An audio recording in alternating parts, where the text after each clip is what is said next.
So welcome back to part 3 of the welding table. So over the last couple of videos I've been fabricating this welding table myself on the CNC plasma because we've cut all the holes out. We've had a few questions come in, so a chap was saying why aren't all the holes in lines, and usually like on a welding table, some welding tables, they're all in line, whereas this I've done them in like a five section, so everywhere you look on it you can see straight lines that way, straight lines that way, and then straight lines that way as well. And then all these side holes all line up as well. So it's looking really good actually. I'm really pleased. I've also done it in that pattern because I thought if I want to put like a clamp at 45 degrees, I'd be able to, but I think it's really down to personal preference how you have it. So another chap was asking, is it actually straight? Like, is the top of the table straight? Well, to me, it looks pretty good, and for everything I'm going to be doing, it's going to be absolutely fine. I think having the use of the water table on the Swift Cut really made a difference, because obviously I was circulating the water, so cold water was going in as the hot water was coming out, and I think that really made a difference, because if it didn't have the water table, obviously I think the steel would have possibly warped, whereas it kept it nice and cool. I kept the water on it, and it's absolutely bang on. So I said I was putting a couple of toolboxes on it as well. This is going to house like all the clamps and anything that I need. So I've actually found, well, the best thing I've found that I want to put on is the toolboxes that are same on the low loader or the likes on a crop sprayer or whatever. So I'll be putting them underneath. So I've got the brackets already and they're going to be welded on underneath, but I'm going to do that at a later date, because at the moment my priority is to get the legs on, and then so I can wheel it about, because I have to keep moving it about with the JCB at the moment, and we've got harvest around the corner, so I need to get the combines ready. So get the legs on this and get it wheeling about, and then it'll be another project in the future, probably after summertime, to put the toolboxes on. So for the wheels, I've got these caster wheels offline, and they also came with their own little steel plate to weld on the bottom of them. So that's quite good, real pleased with that. They're not quite the 5-ton wheels that I was looking for, because they are very expensive, and obviously I'm trying to do this on a budget, whereas I found these for a couple of £100 online. So yeah, they'll do fine. They should, all 4 of them should be good for a couple of ton. So that'll have to do for the time being. And at a later date I could buy some more and then just bolt them on. So we'll see how we get on with these to begin with. Those wheels will be welded on these 120 by 120 box section, and it's quite thick gauge as well. I actually had it left over from when I made this steel wrap behind me, so I haven't had to buy any, which is really good. So yeah, they'll be welded on the bottom of these. And what we'll also do, I won't do it in this video, but I'm going to cut them in half and put some holes down it like that, so we can extend and make the leg shorter however we want to do it. And for some of you eagle-eyed viewers as well, these plates that I put on where the legs are actually going to go, you noticed I didn't have anything between here and here, so I'm going to be welding a bit of steel between there and there as well. These bits of steel need to be, so we'll just, how much is that? About 430 mil. So that'll work about right. So I'm going to do the cutting in the bandsaw, because then it's obviously quite precise. I've just put a new blade in because the old one was completely knackered, so I've just changed all that.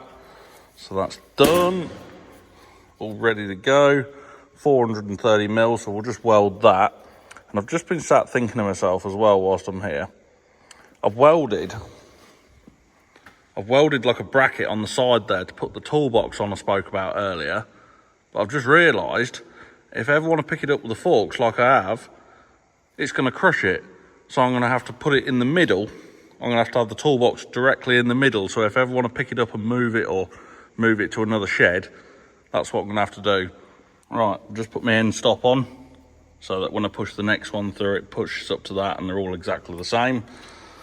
We'll measure it again, measure twice, cut once.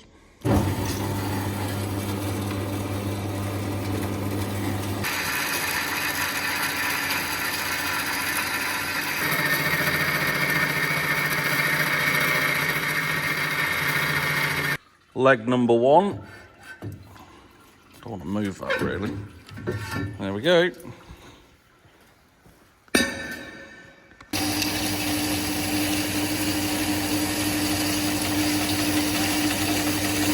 So these plates that fit the wheels, we'll go for that one.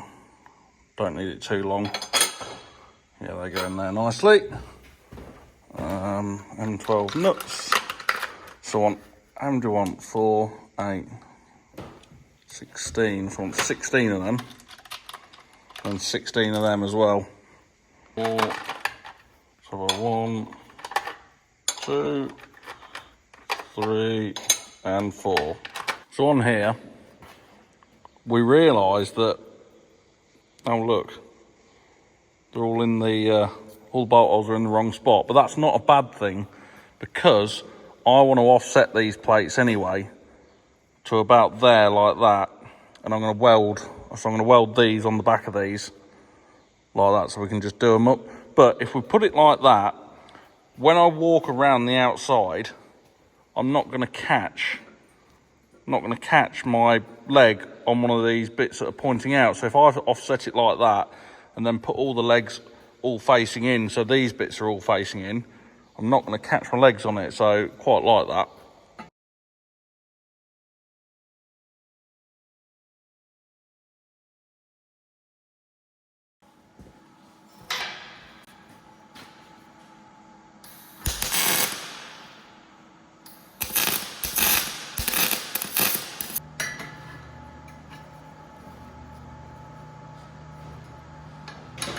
Just winding these up. I'm just going to take these corners off of the grinder in a minute because they're still a little bit sharp.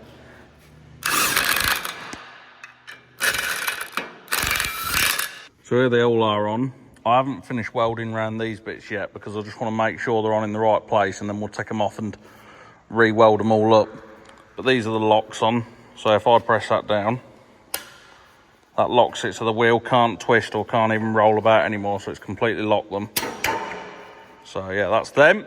And then I've been thinking a bit more about this. I said that I was going to drill some holes just here so you can pull a pin out to raise the table up and down. But obviously if you're on a bit of uneven concrete, that's not going to work very well. So my idea now, so here's the leg. So we're going to cut this in half, which is just here. And then we're going to weld a plate on each end with a threaded bolt or a threaded bar. We'll tap it. Could do with like an M24 or M30, like a real big bit of threaded bar to hold the weight. And then it's going to have this nut in the middle. So these are in half, and then you'll have a big spanner that you just put on it and just twist it, and it'll lift the legs up and down a bit like the top link of a tractor. So then we can be able to get it perfectly level. So if we want to move that way, like this end of the table 10mm down, we can just twist this big nut a couple of times. So that's what I'm thinking about doing instead of using the pins. So it seems a bit more precise than just pulling some pins out and trying to push them in. That's the part I'm going to weld in just there to support this plate. I didn't want to weld the actual leg right up in there because it'll block all these corner holes off. So that's why I've given myself loads of gap here and welded these big thick plates on the bottom. So I'll do that in all 4 corners just before I weld the legs on. This old clamp to hold it all together. You can see that now. These are facing inwards, they're not sticking outwards. Same with this one down here like this. Got them facing in like that. And we'll just grind these edges off, but we'll get it all welded up first. Just going to put it down, just see what the legs are like, and then we'll probably end up. Tines are off. Just making sure it's all right before we weld everything up.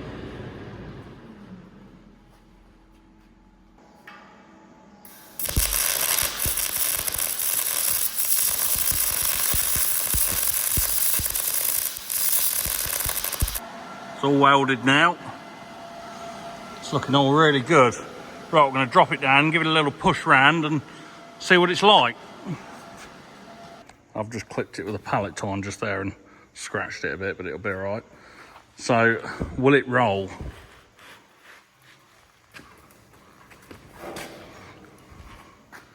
Oh yes, look at that. And then will it roll back again? Took the brakes off, so we're all right. Let's spin it. Oh, it looks brilliant. I'm really pleased with this. Really pleased. Considering this weighs just shy of a ton, it's It's actually surprisingly easy to push. Right, brakes. Now, we're going to need to test it. We're going to have to put something on top of it. I want to put a few things on it, like a grain bucket or something. But a friend of mine just came in and he's like, why don't you put this on top of it? Ah, it actually says 1 ton, but we've just had it on the weighbridge and it weighs 1.4 tons. Right, so we've just got the lifting straps on and we're going to pick it up with the JCB and put it on top of there and see what happens, I guess. Go on up. Whoa.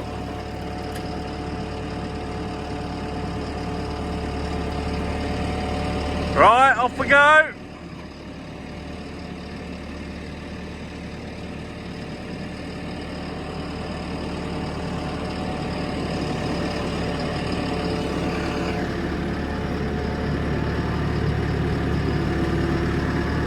Alright, let the weight off.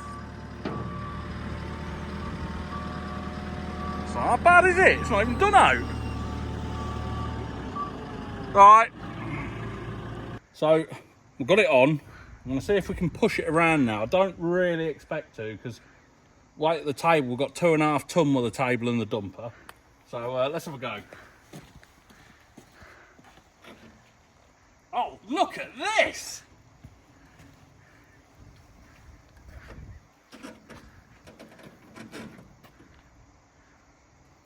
Well impressed with that. So I've just put that on there for a test, but we're going to get the big grain bucket now and put that on, and I can sort of show you what I actually wanted to build this table for. Just before I lift it off, I just want to just go forward a little bit. Oh, go on, and go back a little bit as well. Oh, I didn't go anymore. Anyway, let's get this off and get the big bucket on. It's done what we needed it to do. I didn't put the brake on that time.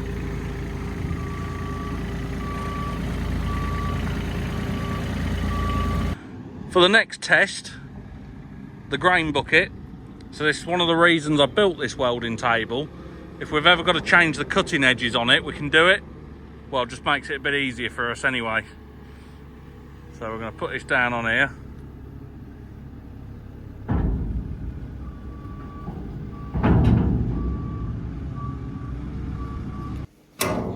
Brake off.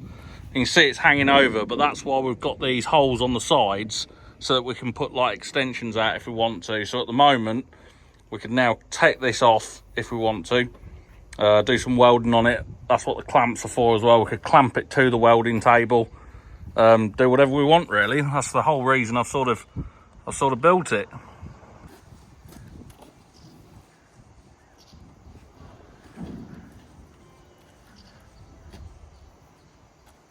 It's a bit heavier, but at least we can move it round in the workshop if we have to without having it on the JCB. So there we have it, my functional welding table. As I said at the start, we will be putting a toolbox on that side, possibly both sides. I don't know yet, depends on in the future. You know, hopefully I'll buy like a couple of clamps and 6 months time might get a couple more and slowly build it up, because I'm not quite sure what tools I'm going to need for it yet.